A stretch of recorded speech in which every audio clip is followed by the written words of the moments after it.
السلام علیکم پیارے دوستو، ایک مرد کے لیے 70 حوریں ہیں اور عورت کے لیے وہی ایک شوہر جو دنیا میں بھی اس کے ساتھ ہے۔ یہ فکرہ آج کے ماڈرن دنیا میں ایک نعرہ بن چکا ہے جسے میڈیا کے ہر پلیٹ فارم پر اٹھایا جا رہا ہے، یہاں تک کہ اس موضوع پر باقاعدہ فلمیں بننے لگی ہیں۔ اب یہ سوال کیوں پیدا ہوا، اور یہ کہ اللہ نے ایک مسلمان مرد کے لیے ایک وقت میں 4 شادیوں کا حکم کیوں دیا، جبکہ ایک عورت کا ایک وقت میں صرف ایک ہی مرد سے نکاح کر سکتی ہیں۔ اب اس کے پیچھے کیا حکمت ہے اور سائنس اس حوالے سے کیا کہتا ہے، یہ سب آج کی اس ویڈیو میں جانیں گے۔ شادی کے لیے ضروری ہے کہ ایک مرد جسمانی لحاظ سے مضبوط ہو۔ اگر ایک آدمی 4 شادیاں کرتا ہے تو اس کی ہر ایک بیوی کا یہ حق ہے کہ اس کا شوہر اس کو اچھا کھانا، اچھا گھر اور اچھے کپڑے فراہم کرے، اور جو شخص اس معاملے میں کوتاہی کرے گا تو وہ سزا کا مستحق ہوگا، جبکہ ایک عورت کے لیے یہ شرط نہیں۔ اسلامی تعلیمات کا تقاضا ہے کہ بیوی کی صحت کی اور اس کے دوا اور علاج کا اہتمام کیا جائے۔ اگر عورت صاحب حیثیت خاندان سے تعلق رکھتی ہے تو فقہا نے لکھا ہے کہ اس کے لیے ایک ملازم کا انتظام بھی ہونا چاہیے۔ اگر ایک بیوی دوسری بیوی کے ساتھ رہنا نہیں چاہتی تو شوہر کی ذمہ داری ہے کہ اس کے لیے الگ گھر فراہم کیا جائے۔ یہ بات ذہن میں رکھنی چاہیے کہ دنیا کی دیگر قوموں کی طرح عرب میں بھی زیادہ بیویوں کا رواج تھا اور ایک سے زیادہ شادیوں کا معیوب نہیں سمجھا جاتا تھا۔ جنگ احد میں جب 70 مسلمان شہید ہو گئے تو مدینہ کی چھوٹی سی آبادی کے لیے یہ ایک بڑا واقعہ تھا۔ میدان جنگ میں عورتیں، بچے اور بوڑھے شریک نہیں ہوتے تھے اور مرنے والے عموماً جوان ہی ہوتے تھے۔ جنگ کے بعد جو عورتیں بیوہ اور جو بچے یتیم ہو گئے تو ان کا مسئلہ بڑا اہم تھا۔ اسی پس منظر یہ آیت نازل ہوئی جس میں اللہ تعالیٰ فرماتا ہے، اگر تمہیں ڈر ہے کہ تم یتیموں کے ساتھ انصاف نہ کر سکو گے تو جو دوسری عورتیں تمہیں پسند آئے ان سے نکاح کر لو، 2 3 اور 4۔ لیکن اگر تم اس بات سے ڈرتے ہو کہ ان کے ساتھ انصاف نہ کرو گے تو ایک سے ہی نکاح کرو۔ نکاح اللہ تعالیٰ کا ایک خوبصورت تحفہ ہے جس سے ایک انسان جنا جیسے لعنت سے بچا رہتا ہے۔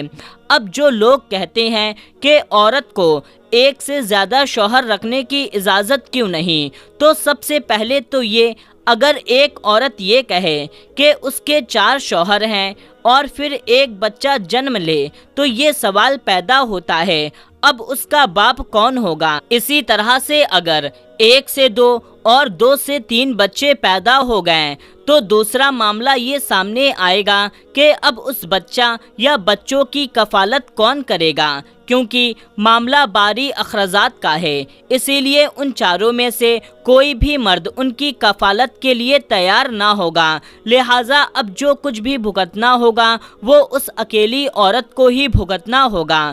پھر سوال بچوں کے اخراجات کا ہی نہیں، گوشت پوست کا یہ بچہ ماں باپ کی شفقت اور رحمت چاہتا ہے تو اب اسے یہ شفقت اور رحمت کون دے گا؟ اس لحاظ سے اس بچے کو 2 طرفہ نقصان پہنچے گا۔ اسے پرورش، تعلیم اور صحت کے لیے کوئی رقم حاصل نہیں ہوگی اور نہ اسے باپ کی شفقت اور محبت ہی نصیب ہوگی۔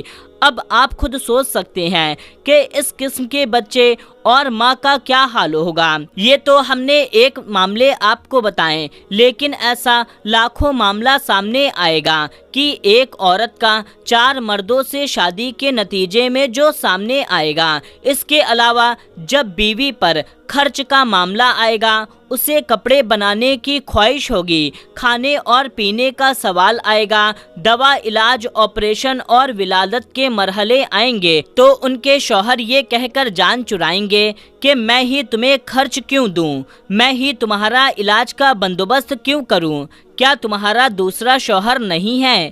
ایک ماہر زنین یہودی جو دینی عالم بھی تھا، اس نے اپنی ایک ریسرچ میں یہ ثابت کیا تھا کہ اس زمین پر مسلمان خاتون سے زیادہ پاک باز اور صاف ستھری کسی بھی مذہب کی خاتون نہیں ہے۔ اس نے اپنی ایک ریسرچ قرآن کی اس آیت پر کی جس میں اللہ تعالیٰ فرماتا ہے، اور طلاق والی عورتیں اپنے جان کو 3 حیض تک روک کے رکھیں۔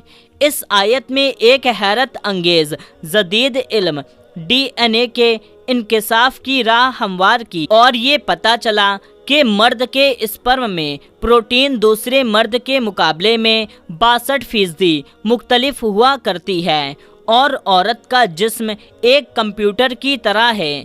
جب کوئی مرد ہم بستری کرتا ہے تو عورت کا جینس مرد کی تمام بیکٹیریا کو جذب اور محفوظ کر لیتا ہے۔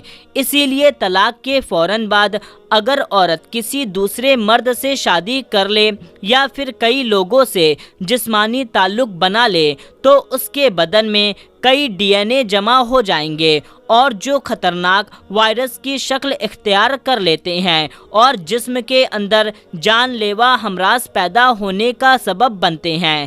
سائنس نے پتہ لگایا کہ طلاق کے بعد ایک حیض گزرنے سے 32 سے 35% تک پروٹین ختم ہو جاتی ہے، اور دوسرا حیض آنے سے 67 سے 72% تک آدمی کا DNA زائل ہو جاتا ہے، اور تیسرا حیض سے 99.9% ختم ہو جاتا ہے، اور پھر رحم صاف کا DNA سے پاک ہو جاتا ہے اور بغیر کسی سائیڈ ایفیکٹ اور نقصان کے نئے DNA قبول کرنے کے لیے تیار ہو جاتا ہے۔